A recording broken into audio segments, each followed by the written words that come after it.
जय श्री राम एवरीवन। देखते हैं बेटा इस पार्टनरशिप के सेकंड वाले वीडियो में क्या क्या कवर करने वाले हैं, पहले उसके लिस्ट आउट कर लेते हैं।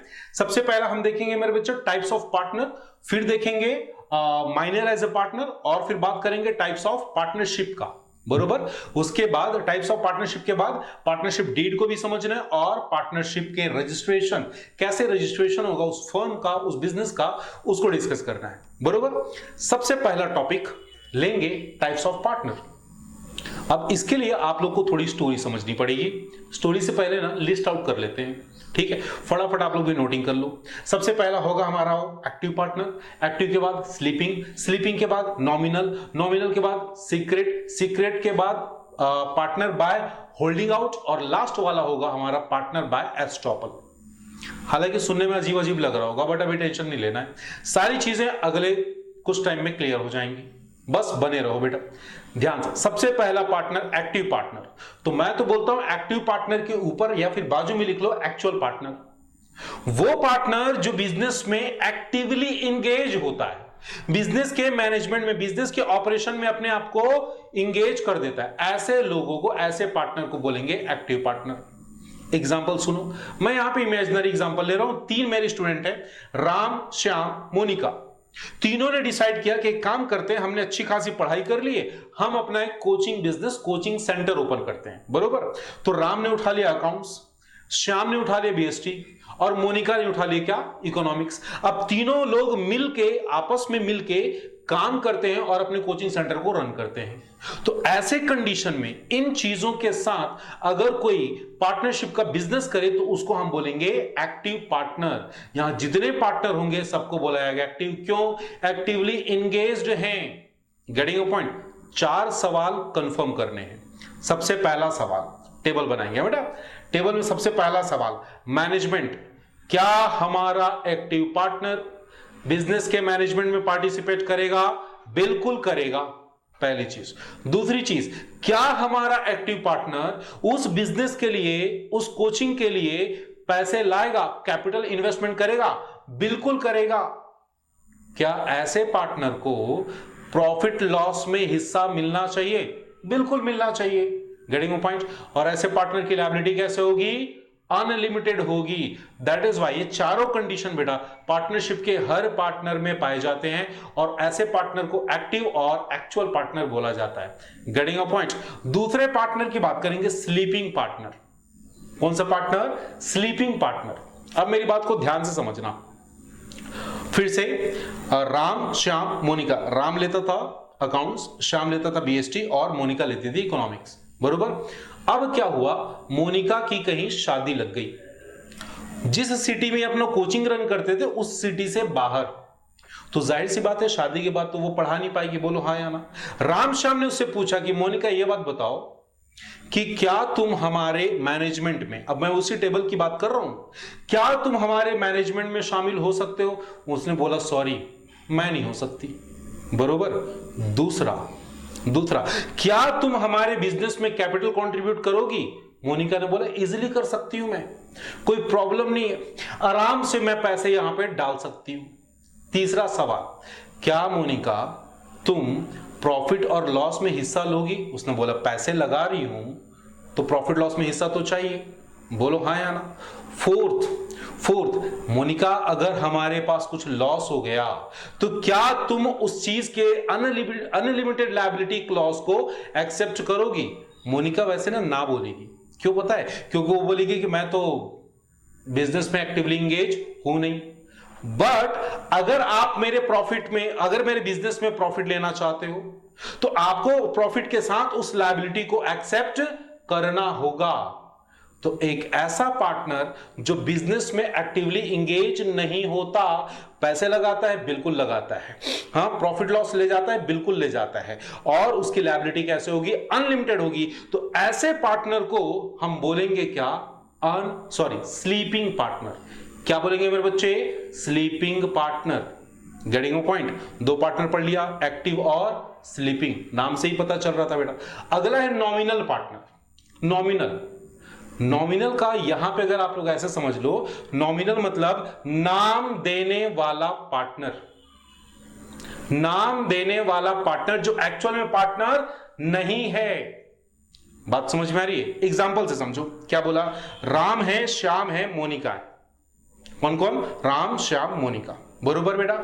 इन्होंने अपना कोचिंग बिजनेस स्टार्ट किया, ज्यादा सक्सेसफुल नहीं हुआ, तो वो मेरे पास आ गए। उन्होंने बोला कि सर हम आपसे, आपके स्टूडेंट हैं, हमारी थोड़ी हेल्प कर दो। मैंने बोला क्या हेल्प चाहिए? सर हमको अपने बिजनेस में, अपने कोचिंग सेंटर पे ना ज्यादा ग्रोथ चाहिए। मैंने बोला ठीक है, एक काम करो, मार्केट में ना मेरा भी नाम ले देना कि हमारे पार्टनर डीपीएस सर है। तो इस वजह से हो सकता है उनके बिजनेस में, उनकी कोचिंग में थोड़ी ग्रोथ मिल जाए। अब मैं यहां तीनों की बात नहीं कर रहा हूं, अपनी बात कर रहा हूं। सबसे पहला सवाल, क्या मैं इनके मैनेजमेंट में, इनके बिजनेस ऑपरेशन में पार्टिसिपेट करता हूं? नहीं करता। मैंने बस अपना नाम दिया है, बस मैंने बोला कि मेरा नाम यूज कर लेना। दूसरा, क्या मैंने इनके कोचिंग बिजनेस में अपना पैसा लगाया? बिल्कुल नहीं लगाया। थर्ड क्वेश्चन, क्या ये मुझे प्रॉफिट लॉस देंगे? नहीं देंगे। पैसा नहीं लगाया, काम नहीं कर रहा हूं, तो प्रॉफिट लॉस में हिस्सा क्यों देंगे? ठीक। लास्ट वाला बेटा, ये थोड़ा ट्रिकी है। क्या इनके साथ कुछ भी चीज होती है तो उसकी अनलिमिटेड लायबिलिटी वाली क्लॉज मेरे ऊपर एप्लीकेबल होगी? बिल्कुल होगी, बिल्कुल होगी। मेरे बच्चे, यहां पे बात हम आपस की नहीं कर रहे हैं, पार्टनरशिप एक्ट की कर रहे हैं। पार्टनरशिप एक्ट मुझसे सवाल करेगा कि भाई साहब आपने अपने आप को एज अ पार्टनर वहां पे रिप्रेजेंट करवा दिया, बरोबर। तो अगर यहां बिजनेस में, इस कोचिंग में कोई भी लॉस होता है तो अनलिमिटेड लायबिलिटी वाला क्लॉज आपके ऊपर एप्लीकेबल हो जाएगा। पार्टनरशिप एक्ट को कोई मतलब नहीं है कि कौन बिजनेस में आ रहा है, कौन जा रहा है। अगर कोई पार्टनर की तरह पहचान किया जा सकता है तो उसके साथ अनलिमिटेड लायबिलिटी वाला क्लॉज ऑटोमेटिकली ऐड हो जाएगा। Getting point? बोलो हाँ या ना। इस पॉइंट को याद रखेंगे बेटा, बरोबर। अगला देखते हैं बेटा, सीक्रेट पार्टनर। एक ऐसा पार्टनर जो सब कुछ करेगा बट अपने आप को डिस्क्लोज नहीं करेगा। तीन पार्टनर लिए थे, पहला राम, दूसरा श्याम, तीसरा मोनिका, याद है? ठीक। मान लो इस कोचिंग बिजनेस के अगेंस्ट मोनिका के फादर लोग हैं। मोनिका के जो पेरेंट्स हैं वो नहीं चाहते कि वो इस कोचिंग बिजनेस में इन्वॉल्व हो। ठीक। वो कोचिंग सेंटर नहीं चाहते हैं कि वो कोचिंग सेंटर में इन्वॉल्व ना हो। अब समझो, मोनिका की बहुत अंदर से इच्छा है कि काश मैं इस कोचिंग का पार्ट होती। तो उसने राम और श्याम को क्या बोला कि सुनो, मैं कोचिंग में इन्वॉल्व रहूंगी बट कहीं पे भी मेरा नाम डिस्क्लोज मत करना। मैं पीछे से आप लोग की सारी हेल्प करूंगी, जो बोलोगे वैसा करूंगी मैं, बट मेरा नाम डिस्क्लोज प्लीज मत करना। तो मोनिका जैसे लोगों को जो पीछे से, बिजनेस के पीछे से बिजनेस को सपोर्ट करते हैं, ऐसे पार्टनर को बोलते हैं सीक्रेट पार्टनर। फिर से वही 4 सवाल। सबसे पहला, मोनिका क्या तुम हमारे बिजनेस में पार्टिसिपेट करोगी? मैंने बोला हाँ बिल्कुल पार्टिसिपेट करेगी। दूसरा, क्या पैसा लगाने को रेडी हो? बिल्कुल है। थर्ड, क्या प्रॉफिट लॉस लोगे? बिल्कुल लेगी बेटा। पैसा भी लगा रही है, पार्टिसिपेट भी कर रही, तो प्रॉफिट लॉस लेना तो बनता है। और अनलिमिटेड लायबिलिटी वाले क्लॉज का क्या होगा? अनलिमिटेड लायबिलिटी भी उसको बियर करना होगा, उसके ऊपर भी अनलिमिटेड लायबिलिटी का क्लॉज एप्लीकेबल हो जाएगा। गड़ेगा पॉइंट बेटा। ये था secret partner. Secret partner in the sense वो पार्टनर जो अपना नाम डिस्क्लोज नहीं करता। नॉमिनल पार्टनर जो अपना नाम बस डिस्क्लोज करता है, बाकी कुछ नहीं करता। सीक्रेट पार्टनर सब कुछ करता है बट नाम डिस्क्लोज नहीं करता। इसको हम बोलेंगे सीक्रेट पार्टनर, बरोबर। अगला पॉइंट देखेंगे बेटा, पार्टनर बाय होल्डिंग आउट। अब यहां पे होल्डिंग आउट का मतलब समझना जरूरी है। होल्डिंग आउट का मतलब होता है बेटा, किसी चीज के लिए आप मना नहीं कर रहे हो, किसी चीज से अपने आप को होल्ड आउट नहीं रख रहे हो, आप उस चीज को अलाउ कर दे रहे हो। अभी भी कंफ्यूजन हो गया? फिर से एग्जांपल लेंगे। राम, श्याम, मोनिका, बरोबर। बोलो हाँ या ना। तीनों ने अपना कोचिंग बिजनेस स्टार्ट किया, ज्यादा ग्रोथ मिल नहीं रही थी। उन्होंने मुझसे हेल्प मांगी, बोले कि सर हमको ना फॉर एग्जांपल लोन लेना उनको। तो उन्होंने बोला कि सर आप एक काम कीजिए, आपको बैंक वाले अच्छे से पहचानते हैं, आपका सारा ट्रैक रिकॉर्ड अच्छा है, तो आप एक काम कीजिए हमारे साथ थोड़ा बैंक चलिए, हमको ना लोन लेने वहां से। मैंने बोला चलो बेटा मदद करना, तो मैंने चलो ठीक। अब वहां जाके मैंने उन लोगों के साथ बस गया और साथ में बैठा था। बैंक वाले ने मुझे देखा, वो उसको ये लगा कि मैं इन लोगों का पार्टनर हूं। अब मेरी बात को ध्यान से समझना, बैंक वाले को मैंने एक शब्द नहीं बोला कि मैं इन लोगों का पार्टनर हूं कि नहीं हूं। बैंक वाले ने बस समझ लिया। बात समझ में आ रही है? अच्छा, ये बात मुझे पता है, हां मुझे पता है, लेकिन मैंने उस टाइम बैंक वाले को कभी कुछ नहीं बताया कि मैं इन लोग का पार्टनर नहीं हूं। मतलब उस सिचुएशन से मैंने अपने आप को होल्ड आउट कर लिया, बाहर निकाल लिया। मैं बस वहां पे इन्वॉल्व हो गया। बैंक वाले को मैंने कभी नहीं बोला कि मैं इन लोग का पार्टनर नहीं हूं। मैं साथ में गया हूं तो बैंक वाला क्या समझ रहा है, मैं इन लोग का पार्टनर हूं। तो ऐसा पार्टनर जो जो जो आपका, मान लो बाकी पार्टनर आपका नाम यूज करते हैं और जो बेसिकली जो बंदा है वो उस चीज से नाराजगी या उस चीज के अगेंस्ट खड़ा नहीं होता। जैसे कि मेरे 3 स्टूडेंट कोचिंग बिजनेस चालू किए, वो बिजनेस चला रहे हैं और मेरा नाम भी यूज कर रहे हैं, लेकिन मैं उन लोग के अगेंस्ट नहीं जा रहा हूं, उन लोग को मना नहीं कर रहा हूं कि नहीं मेरा नाम यूज मत करो, कहीं पे मेरा रेफरेंस मत देना। मैंने अलाउ कर दिया है। एक तरह से देखा जाए तो मैंने क्या कर दिया, अलाउ कर दिया। तो मेरे जैसे लोगों को इस बिजनेस के लिए पार्टनर बाय होल्डिंग आउट बोला जाएगा। क्या बोला जाएगा? Partner by holding out. अब फिर से 4 कंडीशन पे बात करेंगे बेटा। सबसे पहला, तुम बताओ क्या मैं इन लोगों के बिजनेस में, इन लोग के कोचिंग में इन्वॉल्व हूं? बिल्कुल नहीं हूं। दूसरा, क्या मैंने इन लोग के कोचिंग बिजनेस में कोई पैसा लगाया? नहीं लगाया। तीसरा, क्या मैं इन लोग के कोचिंग बिजनेस से कुछ प्रॉफिट या लॉस अपना मांग सकता हूं? नहीं मांग सकता। चौथा, क्या मेरी भी लायबिलिटी इस बिजनेस में, इन लोगों के बिजनेस में, क्या मेरी लायबिलिटी अनलिमिटेड होगी? बिल्कुल होगी। मैंने क्या बोला कुछ देर पहले, पार्टनरशिप एक्ट 1932 को समझ में नहीं आता कि कौन नॉमिनल, कौन सीक्रेट, कौन होल्डिंग आउट है, कौन एक्टिव है, कौन स्लीपिंग है। अगर कोई आदमी उस बिजनेस का, उस फर्म का पार्टनर की तरह ट्रीट किया जाता है तो वो उसके ऊपर अनलिमिटेड लायबिलिटी का क्लॉज लगा देता है। बात समझ में आ रही है? एक मजे की बात क्या पता है, पार्टनर कोई भी हो, पार्टनर तभी पार्टनर है जब उसके साथ अनलिमिटेड लायबिलिटी का क्लॉज जुड़ जाए। इसका दूसरा मतलब क्या हुआ, कोई ऐसा पार्टनर नहीं है जिसके साथ अनलिमिटेड लायबिलिटी का क्लॉज ना हो। कोई भी पार्टनर ले लो आप, सारे पार्टनर के साथ अनलिमिटेड लायबिलिटी का क्लॉज इंक्लूडेड होगा। Getting a point? लास्ट वाला देखेंगे बेटा, partner by estoppel. Partner by estoppel, बात समझ में आई? अब यहां पे समझना 3 सिचुएशन, तीनों पार्टनर का ले लेते हैं, राम, श्याम, मोनिका। ठीक, कुछ टाइम के बाद, अभी हमने कुछ देर पहले क्या बोला था कि मोनिका की शादी हो गई। ठीक है, तो मोनिका ने बोला कि मैं पार्टनरशिप से जा रही हूं, मैं पार्टनरशिप छोड़ रही हूं। मतलब मोनिका हो चुके रिटायरमेंट, बरोबर। अभी तक इन्होंने 4 साल ऐसा काम किया, 4 साल तक कोचिंग बिजनेस चलाया। लोगों के दिमाग में क्या था, राम, श्याम, मोनिका तीनों मिलकर कोचिंग चलाते हैं। और मोनिका को लोग अभी तक किस नाम से जानते थे कि मोनिका उस कोचिंग सेंटर की क्या है, पार्टनर है, बरोबर। अब मोनिका हो चुकी रिटायर, मोनिका वहां से रिटायर हो चुकी है, फिर भी उसका ऑफिस में आना जाना वगैरह वगैरह लगा रहता है। लोगों को क्या लगता है कि वो अभी भी पार्टनर है, क्योंकि उसने पब्लिकली इस बात को अनाउंस नहीं किया है।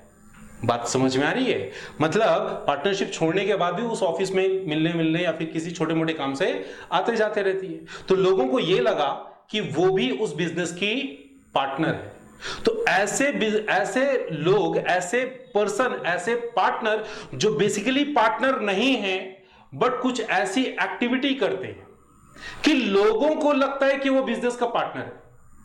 उनका कंडक्ट, उनका कोई स्टेटमेंट, उनकी कोई एक्टिविटी ऐसी होती है जो लोगों को लगता है कि वो इस बिजनेस का पार्टनर है। और ऐसे पार्टनर का हम नाम रखेंगे पार्टनर बाय एस्टॉपल।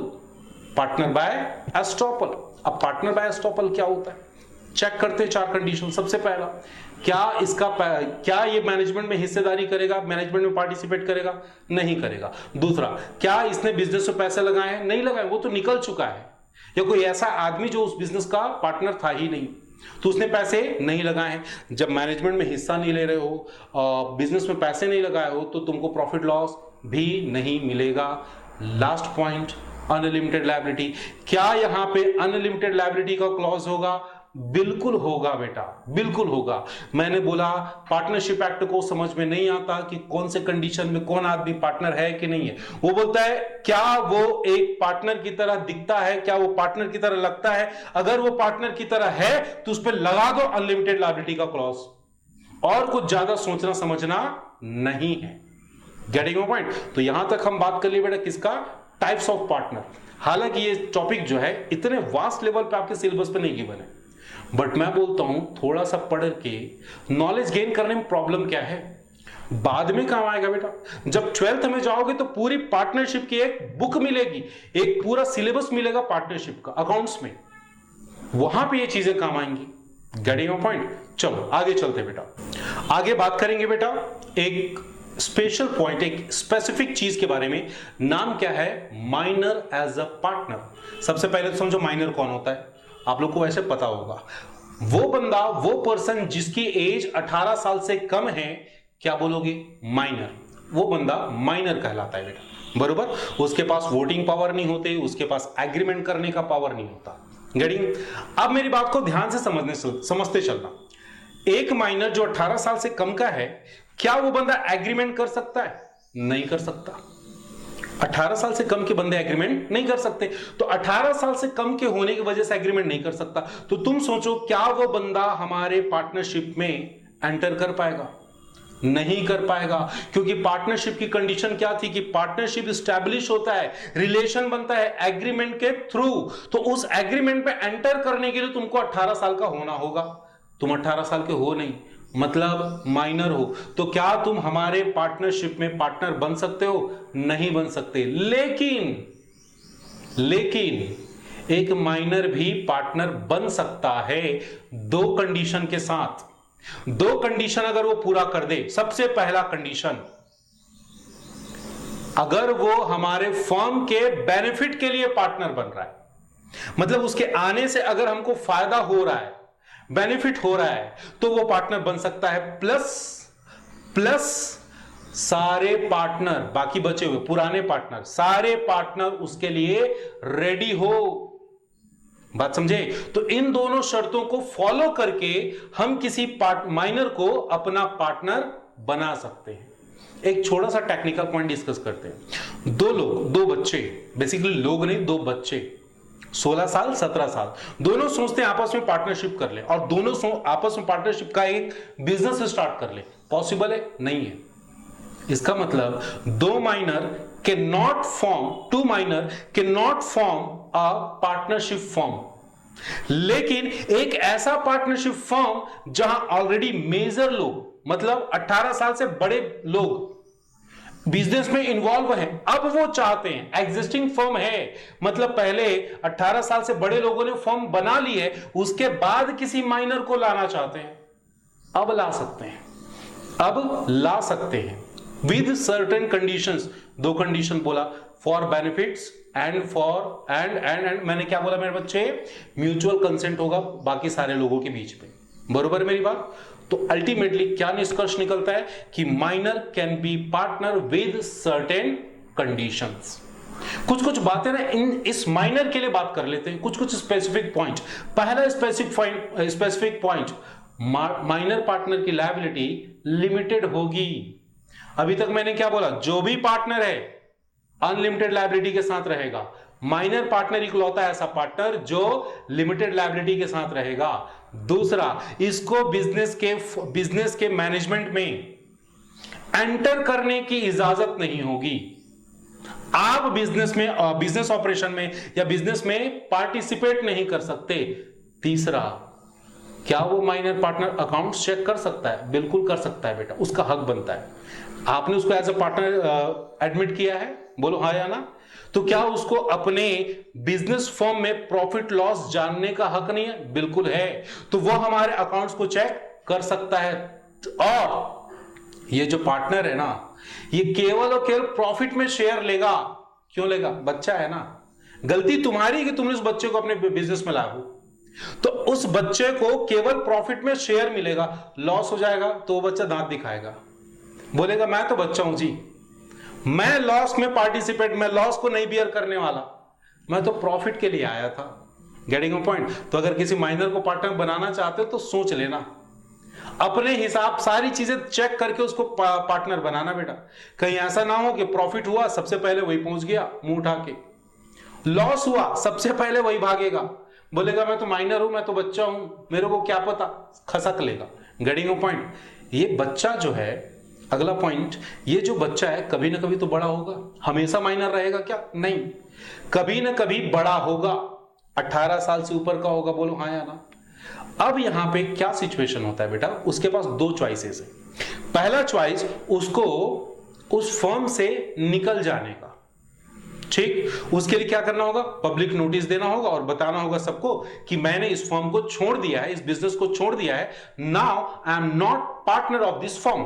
दूसरा तरीका, वो चाहे तो बिजनेस में कंटिन्यू कर सकता है, और बिजनेस में कंटिन्यू करने के लिए उसको क्या करना होगा? एक नोटिस देना होगा, पब्लिक में एक नोटिस देना होगा, इश्तिहार देना होगा, लोगों को बताना होगा कि मैं इस बिजनेस में कंटिन्यू कर रहा हूं। और मान लो उसने ऐसा नहीं किया तो लोग क्या समझेंगे कि वो अभी भी उसका पार्टनर है। तो उसको, अगर उसने नोटिस नहीं दिया और बिजनेस में कंटिन्यू है, पहले माइनर था अब मेजर हो गया, उसके बाद भी बिजनेस में वो लगा हुआ है, तो लोग उसको एक्चुअल रियल पार्टनर की तरह ही ट्रीट करेंगे, और वहां पे वो अपने माइनर होने का कोई भी फायदा नहीं उठा पाएगा। गेटिंग पॉइंट बेटा? बोलो हाँ या ना? चलिए बेटा आगे चलते हैं, देखते हैं अगला topic, types of partnership. Heading लिख लो, टाइप्स ऑफ पार्टनरशिप। इसके ना बेसिकली दो क्लासिफिकेशन होंगे, on the basis of duration, दूसरा हो जाएगा बेसिस ऑफ लायबिलिटी। ड्यूरेशन के बेसिस पे फिर से दो पार्ट हो जाएंगे, क्लियर? एक को बोलेंगे पार्टनरशिप एट विल, दूसरा पर्टिकुलर पार्टनरशिप। और जब हम बात करेंगे बेसिस ऑफ लायबिलिटी का तो दो होगा, एक होगा जनरल पार्टनरशिप और दूसरा लिमिटेड लायबिलिटी पार्टनरशिप, या बोलो लिमिटेड पार्टनरशिप, बरोबर? तो बेसिकली हमारे पास पार्टनरशिप के, पार्टनर्स के नहीं, पार्टनरशिप के चार कैटेगरी बन गए। पहला हमने क्या बोला? Partnership at will, particular partnership, general partnership और लिमिटेड पार्टनरशिप। तो ये चार पॉइंट्स, चार कैटेगरी को हमको डिस्कस करना है। सबसे पहला उठा लेते हैं, ठीक। सबसे फर्स्ट क्या आ जाएगा मेरे बच्चे? Types of partnership on the basis of time, on the basis of time. तो इसमें पहला कैटेगरी आएगा पार्टनरशिप एट विल।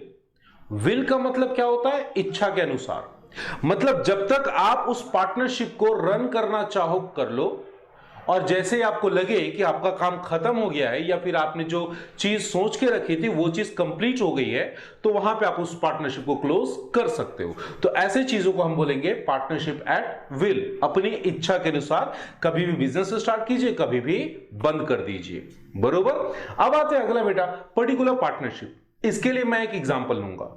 मैं हूं कॉमर्स वाला, मैं कॉमर्स पढ़ाता हूं, कॉमर्स स्ट्रीम का मुझे अच्छा खासा नॉलेज है, मैं ट्रेडिंग भी करता हूं बेटा।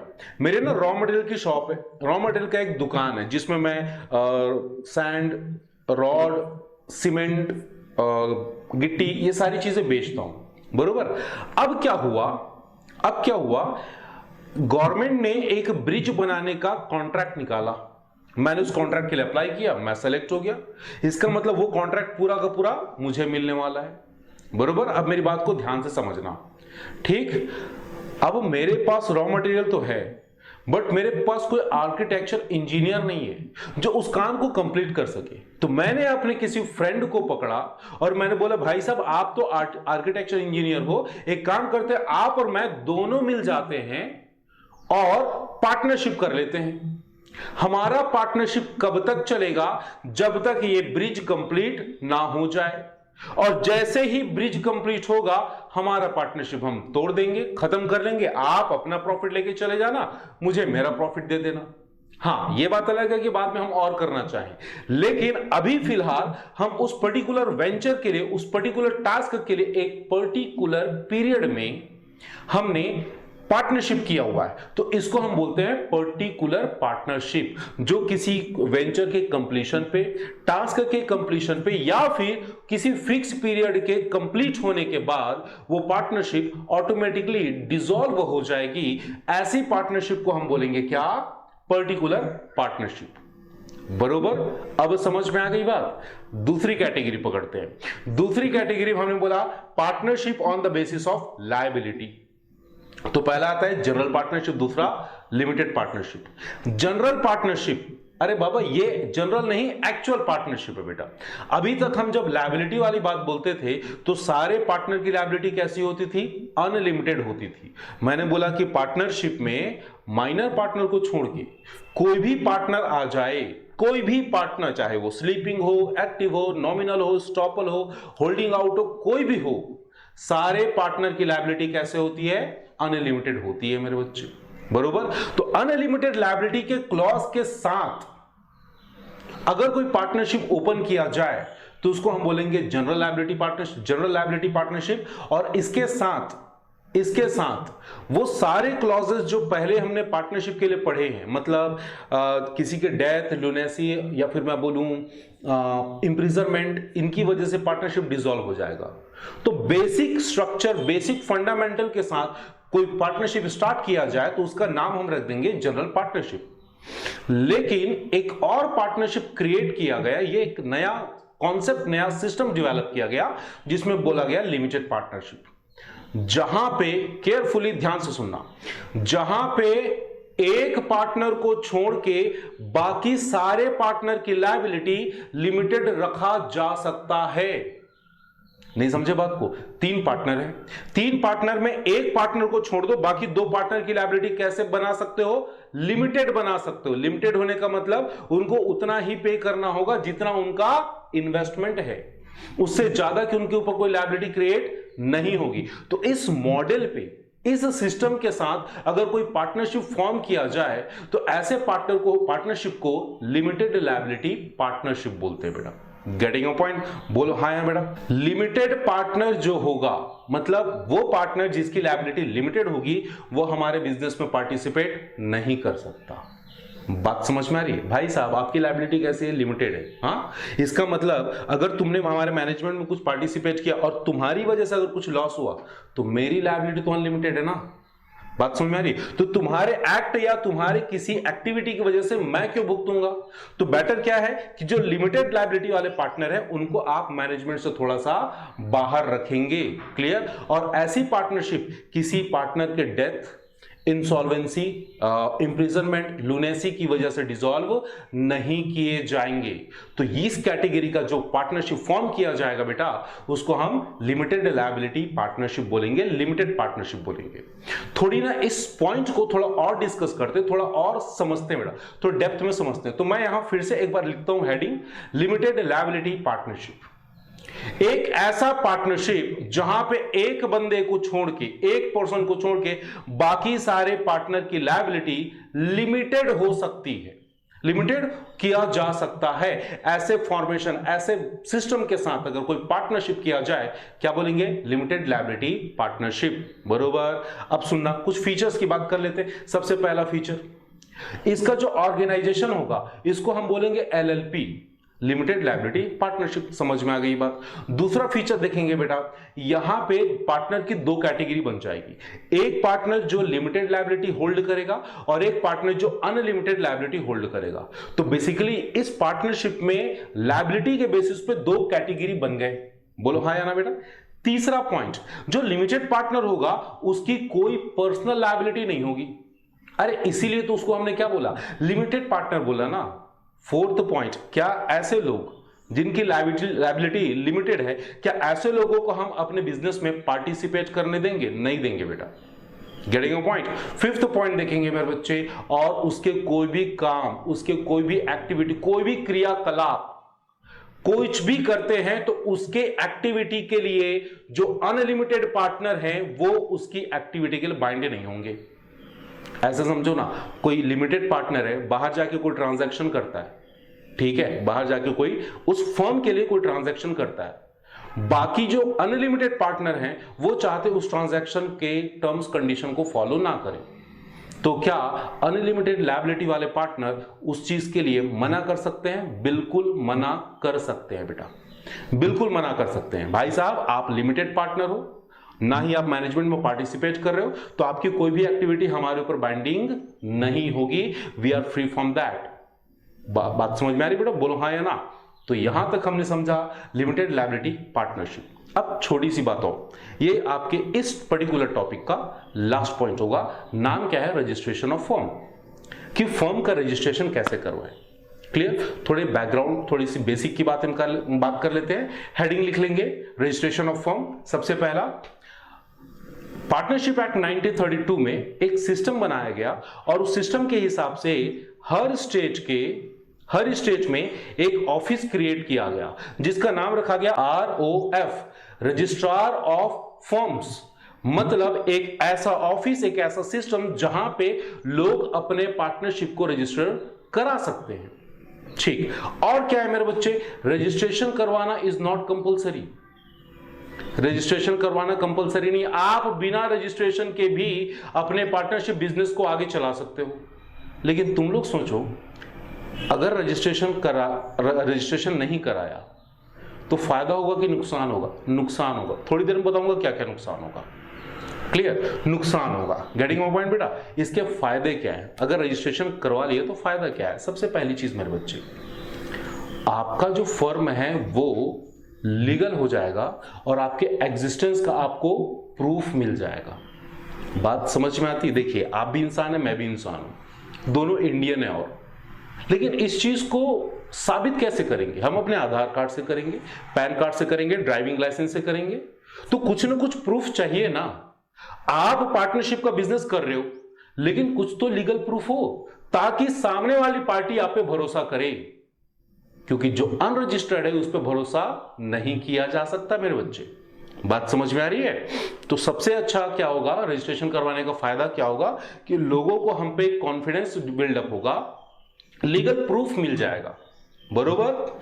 रजिस्ट्रेशन नहीं करवाने का घाटा क्या है? यहां पे तीन पार्टी बेटा, एक तो मेरा फर्म है और उसके पार्टनर है और थर्ड पार्टी है।